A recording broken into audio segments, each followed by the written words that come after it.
सभी को नमस्ते। ऑनलाइन ट्यूशन के रिसर्च एप्टीट्यूड के 7वीं क्लास में आपका स्वागत है। चलिए आज हम वेरिएबल या चर के बारे में पढ़ने वाले हैं।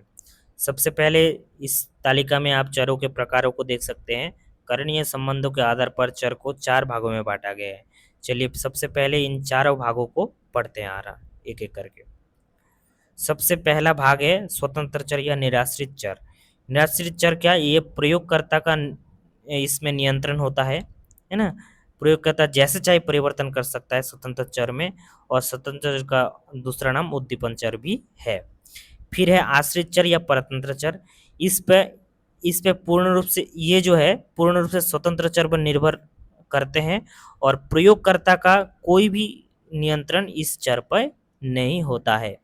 इसका उदाहरण आप देख सकते हैं। इसका उदाहरण ये है कि मान लीजिए कि किसी विटामिन का प्रयोग हम किसी व्यक्ति पे कर रहे हैं ताकि उसकी आयु बढ़े, है ना।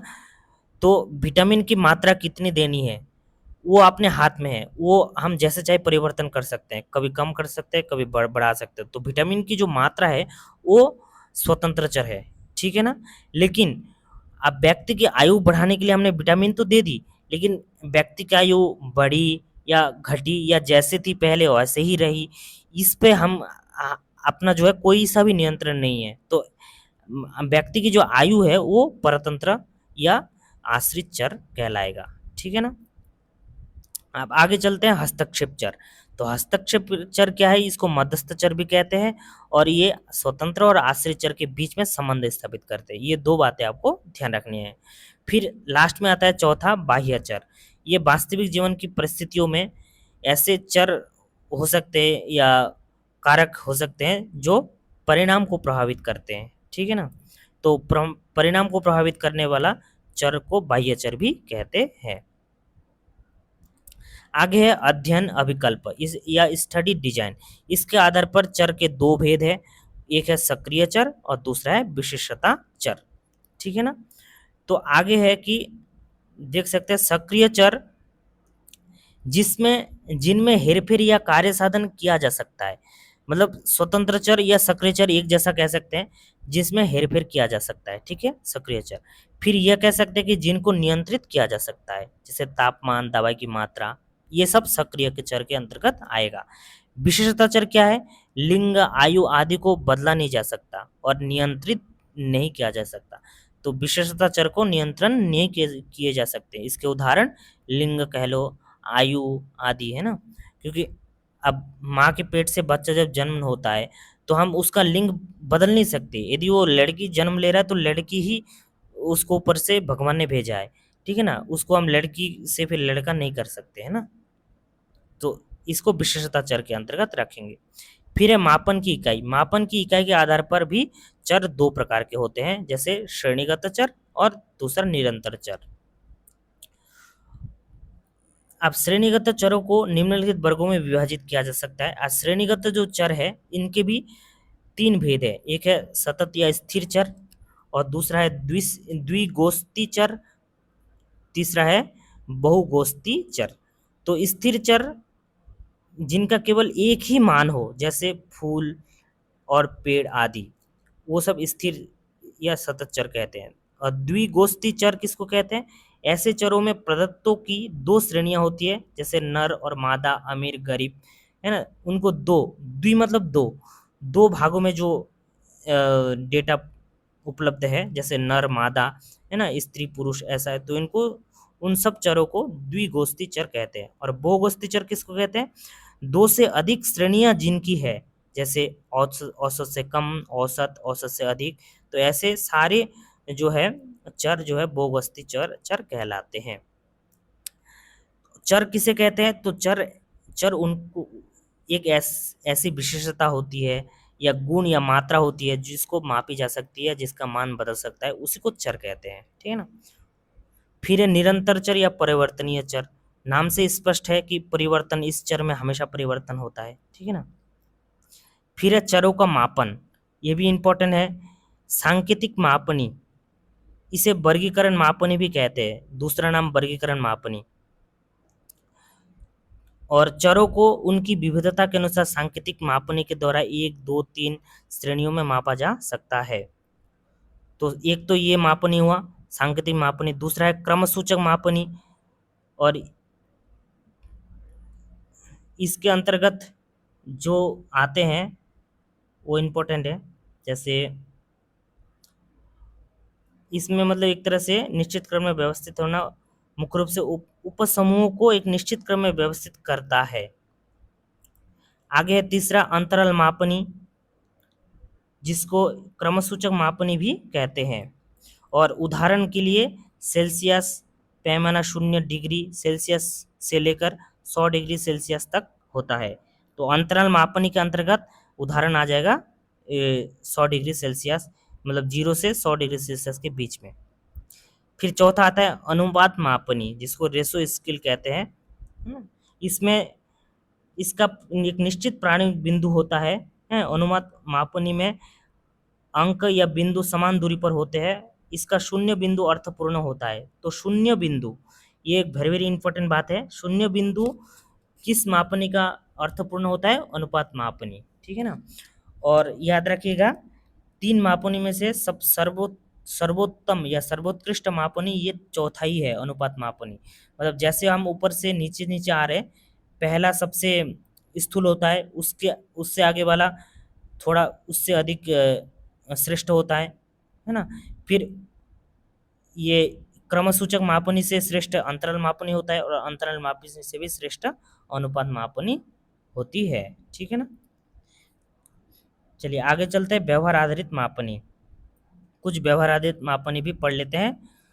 जैसे व्यवहार आधारित मापनी है लिकर्ट मापनी। लिकर्ट मापनी, और इसको संचित दर निर्धारण मापनी या सुमेटेड रेटिंग स्केल भी कहा जाता है। यह इस धारणा पर आधारित है कि प्रत्येक कथन या वस्तु का समान महत्व या प्रभाव होता है, इसीलिए इसकी उनकी मापनी पर भी मूल्य एक समान ही होना चाहिए। तो समान महत्व या प्रभाव कौन सा मापनी करते हैं? तो लिकर्ट मापनी मापनी का आधार है, या मापनी इसको मापता है, ठीक है ना। और इसको संख्यात्मक मापनी भी कह सकते हैं, क्योंकि संख्यात्मक मापनी के द्वारा ही हम किसी भी चीज को समान माप सकते हैं, ठीक है ना। समान या जिसकी संख्या समान हो, समान मापनी हो उसको, ठीक है ना। आगे है थर्स्टन मापनी। ये लिकर्ट मापनी जैसी ही है, ठीक है ना। और अलग अलग विवरण के प्रभाव या भार महत्व को निर्दिष्ट किया जाता है इस मापनी के द्वारा। फिर है 3 नंबर है गुप्तमान मापनी। यह मुख्य रूप से अनुपात मापनी पर आधारित है। फिर आता है कारक विश्लेषण। आगे है उपकल्पना का सूत्रीकरण करना। हाइपोथेसिस कैसे बनाते हैं वो हम पढ़ते हैं। देखो हाइपोथेसिस को उपकल्पना भी कह लो, परिकल्पना कह लो, अभिकल्पना कह लो, सब एक ही है, ठीक है ना, अलग अलग नहीं है। उपकल्पना की जो निम्न विशेषताएं हैं वेरी वेरी इंपॉर्टेंट है, कि उपकल्पना जो है ये अस्थायी कथन होता है, ठीक है ना। क्योंकि हम उपकल्पना कल्पना से ही तो पता लग रहा है ना, कि इमेजिन करते हैं कि इसका समाधान हम ऐसे ऐसे करेंगे ऐसा, और जो गलत भी हो सकता है, तो इसीलिए ये अस्थायी कथन होता है। दूसरा है कि यह चरों के बीच तार्किक संबंध को स्थापित करने का प्रयास है। चरों जो अलग अलग डेटा है उन डेटाओं को एक साथ जो है ये क्या करता है, संबंध स्थापित करते हैं, ये हाइपोथेसिस। फिर है इस सोपान तक हम इसकी वैधता को अनभिज्ञ होते हैं, क्योंकि इसकी वैधता है यानी ये इसका निश्चित ज्ञान हमको लास्ट तक नहीं होता है, ठीक है ना। और जो परिकल्पना है या हाइपोथेसिस हो सरल होना चाहिए, इसका सामान्यीकरण संभव होना चाहिए मतलब। फिर आगे है उपकल्पना या हाइपोथेसिस के प्रकार जो इम्पोर्टेंट है। जैसे वर्णनात्मक उपकल्पना, ये उपकल्पना विशेषताओं का वर्णन करने के लिए तैयार की जाती है। इसमें विशेषताओं का वर्णन किया जाता है। जैसे भारत के शहरी क्षेत्रों में बेरोजगारी की वर्तमान दर क्या है, इतने %। फिर आता है सापेक्ष या संबंधपरक उपकल्पना। इसमें क्या है, दो जड़ों के बीच संबंधों को दर्शाया जाता है। फिर है व्याख्यात्मक उपकल्पना। इसमें दो चरों के बीच कारण और प्रभाव के संबंध की व्याख्या की जाती है। जैसे जब वेतन में वृद्धि होती है तो खाद्य वस्तुओं पर व्यय में भी वृद्धि होती है। फिर एक आता है शून्य उपकल्पना। ठीक है ना, शून्य उपकल्पना, इसका प्रतिपादन किसने किया था? Professor R.A. फिशर ने। वैज्ञानिक जांच पड़ताल द्वारा उपकल्पना या परिकल्पना के परीक्षण के लिए किया गया था। मतलब एक तरह से वैज्ञानिक जांच पड़ताल के लिए ही शून्य उपकल्पना का सूत्रीकरण किया गया था। आगे है कि यदि शून्य उपकल्पना को अस्वीकार किया जाता है तो वैकल्पिक उपकल्पना को स्वीकार किया जाता है। देखो दो, एक तो शून्य उपकल्पना है और एक वैकल्पिक उपकल्पना भी है। तो यदि हम शून्य उपकल्पना को अस्वीकार करते हैं तो इसका मतलब वैकल्पिक को स्वीकार करेंगे। ठीक है ना। और यदि वैकल्पिक उपकल्पना को अस्वीकार करेंगे तो इसका मतलब शून्य उपकल्पना को स्वीकार करेंगे। ये एक दूसरे के विपरीत होते हैं। ठीक है ना। तो ये हम पढ़ ही लिए। तो इस प्रकार दिशात्मक और गैर दिशात्मक उपकल्पना भी होती है।